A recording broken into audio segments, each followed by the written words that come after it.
DM James sitting here with my little pupper. You can't see him, but trust me, he's fuzzy and cute, and we love him very much.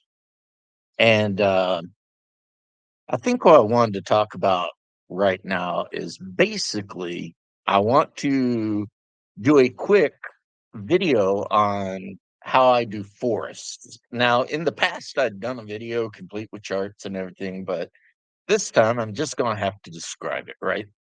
So the easiest way to do a forest in your world, if you're trying to create, your setting or an adventure locale, is to draw the basic outline of the forest. If you're using hexes, that helps, right?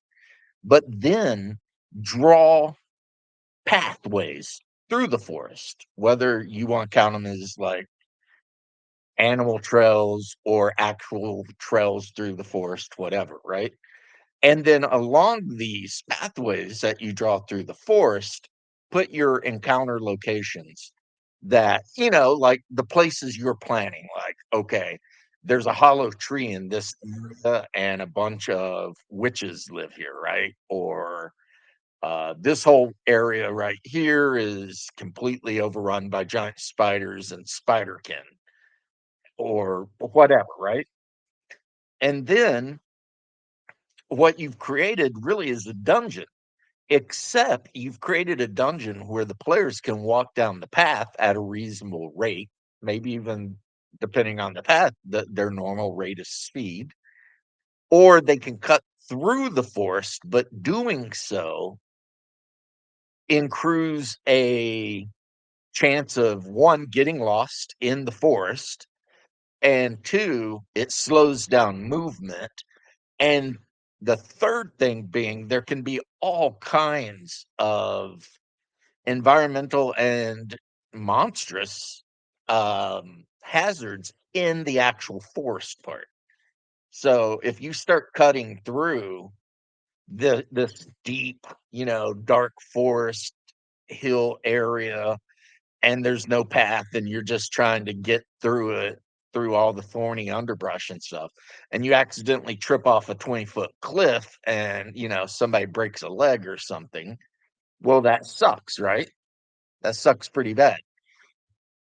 So most players are going to follow the trails, just as players in a dungeon will follow the passages and hallways, and just as overland travel between towns, players will follow roads and not just cut cross country through whatever, right? So what you do is you kind of direct them towards the things of interest that they might enjoy dealing with, but you don't take away their ability to just cut straight through the woods, assuming that they're willing to deal with everything that happens to be in the woods.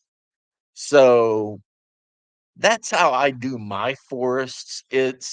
I wouldn't call it railroady. I would call it giving the players options. There's one option which is easier and kind of goes where you want it to go.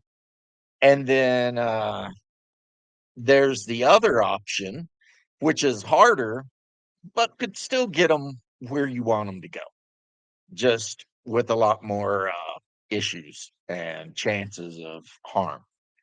So there you go. It's really when you break it down, it's the carrot and the stick. The trails through the woods are obviously the carrot, and all the bad things that can happen trying to cut through densely forested areas, that's the stick. So just a thought. I mean, it's how I do it. I'm not saying anybody has to do what I do, but there you go. If that sounds like a good idea to you, then there you go. Have fun with it. Until next time, peace and love and good gaming, whatever game you are playing. Right now, I'm playing OSC Advanced, but I am running basic uh, BX and AD&D Adventures in the realm of Greyhawk, which means when the players decide to cut through the gnarly forest, I can do what I did. I can draw the basic outline of the forest on hex paper and do as I described, and it will just make everything so much easier, right? So, mm, catch you later.